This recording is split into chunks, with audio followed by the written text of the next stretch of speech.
They skipped my wedding for a cruise. I found out from Facebook, my sister toasting. To real family. Just us. I didn't comment. I just cut them off from the joint trust account and prepared a surprise for later. 1 week later, my dad banged on my door, red-faced and panicked.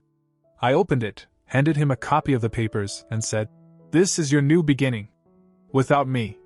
The next day, Dad got his lawyer involved. They didn't come to my wedding.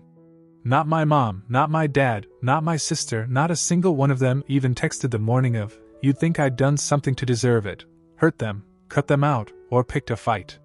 But I didn't. I'd spent months trying to make the day feel like a real family celebration. I wanted them there. I expected them there. Caroline and I had planned everything carefully. We kept it intimate, 60 guests, just enough for it to feel warm without turning into a show. She had her entire family fly in from California. Her uncle, who'd never flown more than once a decade, showed up in a wrinkled suit and cried halfway through the ceremony. Her dad gave the kind of toast you remember your whole life. I kept looking at the door until the moment I said, "I do," hoping for a last-minute miracle. Some dramatic entrance. My mom running in with her hair still pinned up, apologizing, hugging me like the movies. It didn't happen. I got through the ceremony by focusing on Caroline's smile, trying to convince myself that maybe something serious had come up. Maybe there'd been an emergency. But there hadn't been. 4 days after the wedding, I was scrolling through Facebook when I saw it. My sister posted a boomerang video, clinking glasses with my parents on the deck of a cruise ship. All three of them sun-kissed and grinning like they hadn't just missed the most important moment of my life. The caption said, "To real family. Just us. Just us." I stared at those words longer than I want to admit. There were likes from their friends, comments with laughing emojis. My dad had posted a few photos too. My mom had tagged some tropical location. None of them had said a single word to me. Not even a message. Just a lazy little thumbs up on the wedding photo I'd posted. A like. I didn't tell Caroline. I didn't even mention it out loud. I just stood up, walked into my home office, logged into the joint trust account, the one I had left open for them, out of habit, or maybe guilt, and cut them off completely. Access revoked? No warning. No explanation. I wasn't angry in the explosive, yelling kind of way. It was quieter. Deeper. It was betrayal, and I felt it in my stomach. All those years I spent helping them with bills, covering emergencies, managing the business so they wouldn't have to work late, and this is how they showed up for me. They didn't. I thought that would be the end of it. I was wrong. 1 week later, I heard pounding on my front door. Not knocking, pounding, like someone was ready to break it down. I checked the camera. My dad. Face red, collar stretched like he'd yanked on it too hard, sweat down his forehead. I opened the door just enough to hand him the folder I'd prepared days earlier. He looked confused. Like he expected a hug or an argument, but not papers. "You're out," I said. "This is your new beginning. Without me." I shut the door. Inside that envelope were documents that officially removed him from the business, the last piece of shared ownership he had. What he didn't know was that I'd been preparing for this for over a year. Every contract we signed, every filing, every adjustment, I'd been slowly untangling our partnership, moving everything into my name. He just hadn't noticed because he never bothered to check the fine print. The next morning, I saw them again. My dad, and this time, a man in a gray suit. Lawyer. No introduction, just a clipboard and a smirk. That's when the real fight began. He came back less than 24 hours after I handed him the envelope. Not alone this time. The guy with him had the kind of face that looked permanently bored. Lawyer. Black folder, pressed shirt, zero personality. He walked straight up to my porch without saying a word, flipped it open, and started reading. "Mr. Hudson is seeking restitution in the form of a 40% share of accumulated business revenue from fiscal years 2022 to present, citing verbal agreements and initial financial support," he said, as if we were in a courtroom already. My dad just stood there, arms crossed, like he'd won something. Like this was a checkmate move. I could barely look at him without feeling like something inside me was rotting. "You think you built this?" I asked him, finally. He opened his mouth, ready to launch into some recycled story he's told people a dozen times.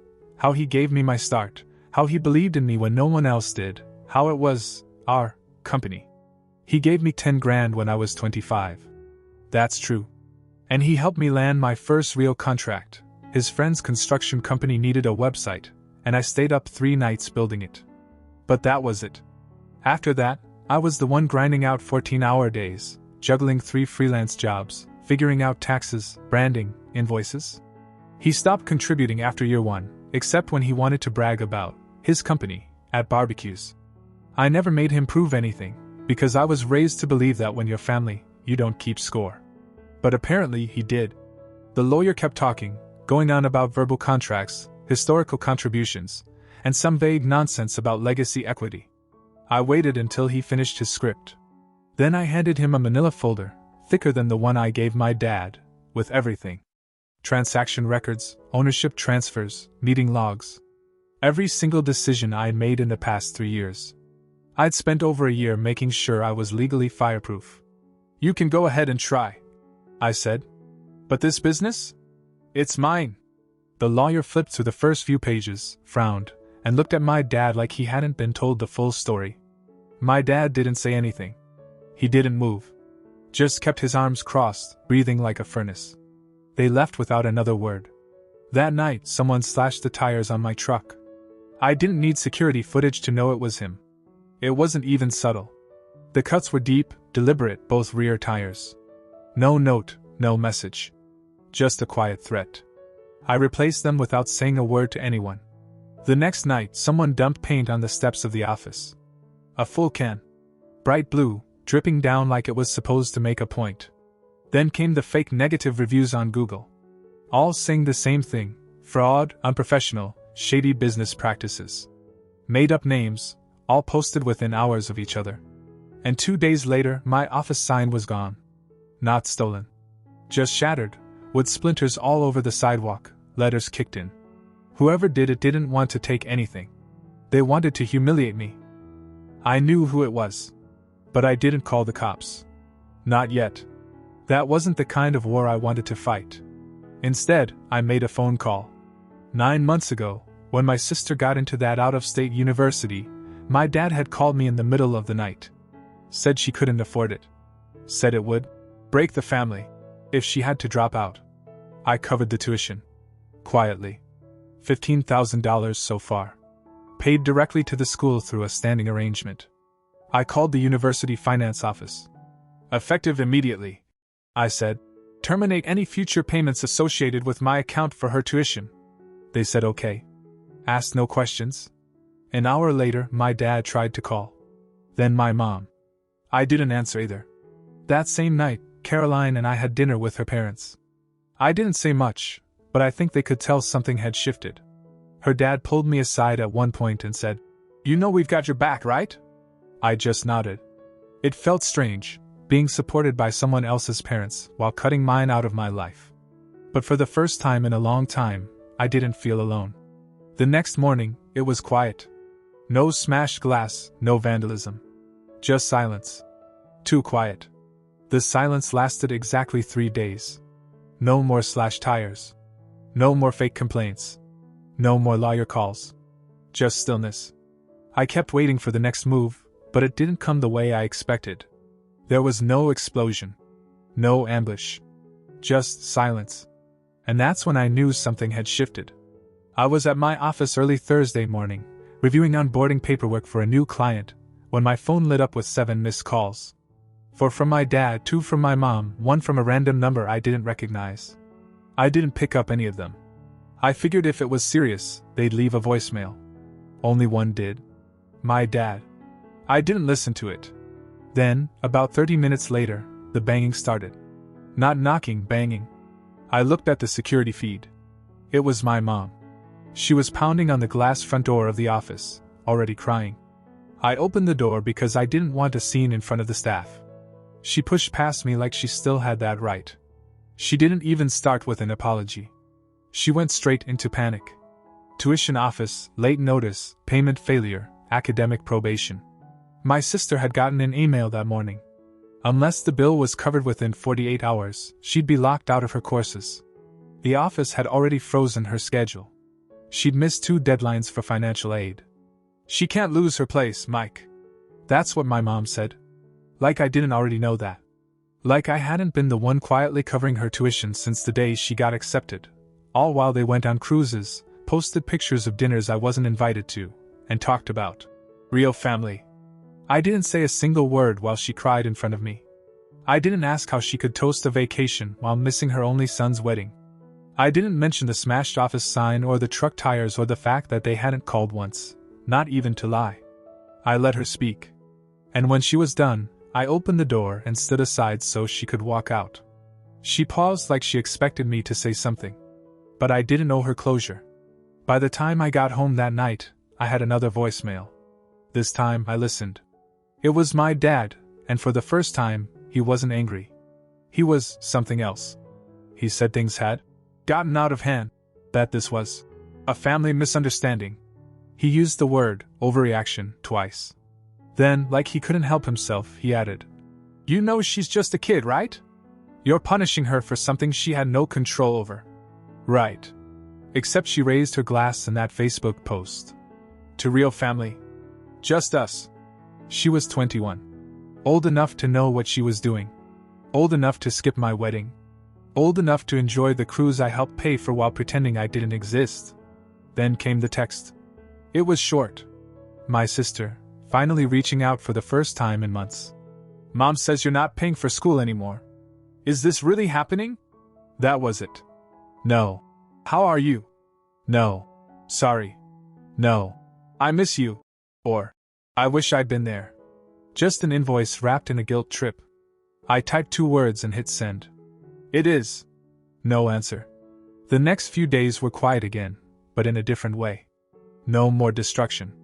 No more phone calls. No more surprise visits. Just nothing. I think they realized I wasn't bluffing. They'd expected a tantrum. Something they could wait out. But I wasn't acting out of emotion. I was done. There's a difference. I saw my mom again 4 days later in the grocery store.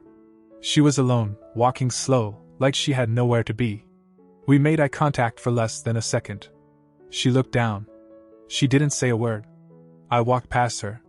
For the first time in my life, I didn't feel guilty. That was the moment it clicked. They hadn't just skipped my wedding. They'd made a choice. And now they were finally starting to live with it. It wasn't guilt that came after the silence. It was desperation. By the end of the second week, I started hearing things. Not from them, from mutual friends, old neighbors, even an ex-coworker of my dad's. Whispers. People asking if everything was okay, if the rumors were true. That my dad had left the company. That my sister was dropping out of school, that something had happened at the wedding. One guy even asked me if I was sick.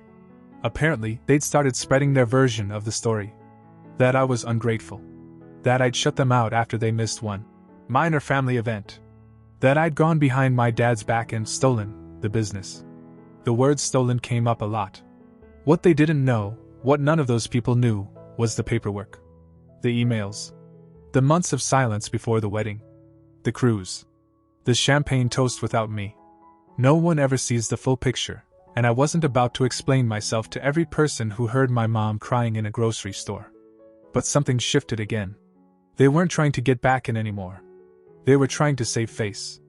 And then, the unexpected happened.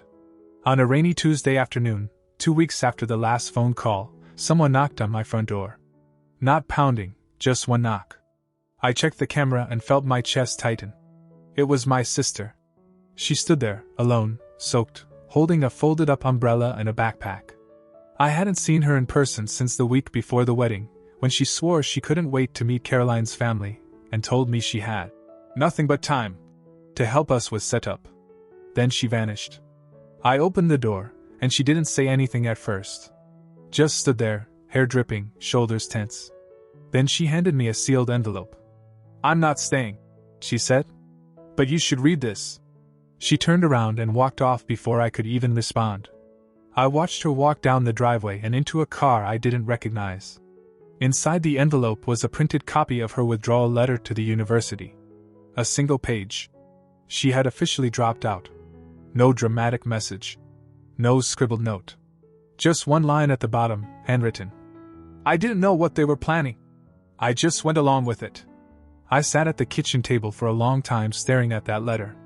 It was the first admission from anyone in that family that maybe, just maybe, they knew what they did. That they hadn't just forgotten. That it wasn't just bad timing. They made a choice. Later that night, Caroline found me outside, standing in the yard. She asked if I was okay. I didn't answer directly. I told her about the envelope. About my sister. About the handwritten line. She said only one thing. "You don't have to fix this." That stopped me. Because for the first time in my life, I believed it. I didn't have to play the peacemaker. I didn't have to fund their damage control. I didn't owe them a second chance just because we shared an aim. And just like that, something inside me let go. After my sister left that envelope, I didn't hear from her again. No texts, no emails, nothing. I half expected her to reach out again, maybe ask for help paying off whatever debt she'd racked up before withdrawing, but the silence held. It was different now, though. Less calculated. Quieter. Like they were finally starting to understand that the money, the access, the support, it was all gone. Caroline's family, on the other hand, stayed steady. Her mom called every few days to check in. Her dad invited me to lunch just to talk about how the business was going. I'd always felt a little out of place with them before the wedding, like I didn't fully belong. But after all this, it was clear they saw me. Not for what I'd lost, but for how I handled it. And then, late one night, I got an email from a collections agency. It was addressed to my parents, but had been CC'd to an old business email I'd shut down months ago, one my dad must have used on a loan application. The message was blunt. Final warning. Over $40,000 owed. Something about renovations, personal credit, and a business line that didn't exist anymore. I didn't respond. I didn't even open the attachment. But the next morning, I got a text from my mom, the first in nearly 3 weeks. "Can we talk? It's serious." I didn't answer. That afternoon, my dad showed up. Not to my house this time, to one of the client job sites. He stood across the parking lot, talking to one of my employees like they were old friends. I watched from the office window. When I stepped outside, he tried to smile, like we were picking up from where we left off. "You made your point," he said. "But we've got bills now. I don't think you want your sister drowning in this." There it was again, the manipulation. Wrapped in concern. Coated in guilt. I asked him one question. "Are you still telling people I stole the company?" He looked away. Didn't answer. I nodded, walked back inside, and told my project manager to keep an eye on all company equipment. Just in case. Over the next week, things started falling apart for them. I heard from someone at my sister's old university that she'd been flagged for a housing debt. They were renting out rooms in their house again, something they hadn't done in over 10 years. My mom posted in a neighborhood Facebook group offering home-cooked meals to go for $12 a plate. And then, a few days later, I heard the rumor that confirmed everything had hit bottom. My dad had taken a job as a night manager at a local auto parts store. The man who used to brag about our empire, who told everyone we were a legacy business, who skipped my wedding to toast himself on a cruise, now folding cardboard at 1 a.m. behind a counter. They lost everything. Not all at once. Piece by piece. Just like they tried to do to me. I didn't laugh. I didn't celebrate. But I didn't help either. When it finally settled, the fallout, the silence, the debt, they stopped trying.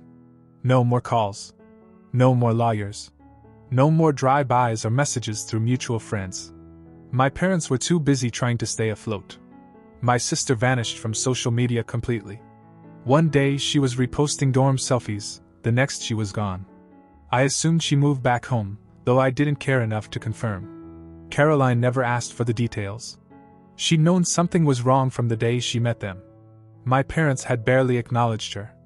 At the engagement dinner, they spent more time criticizing the venue than getting to know her family. Her mom still talks about how awkward it was. Caroline kept her distance through it all, not out of pettiness, but self-respect.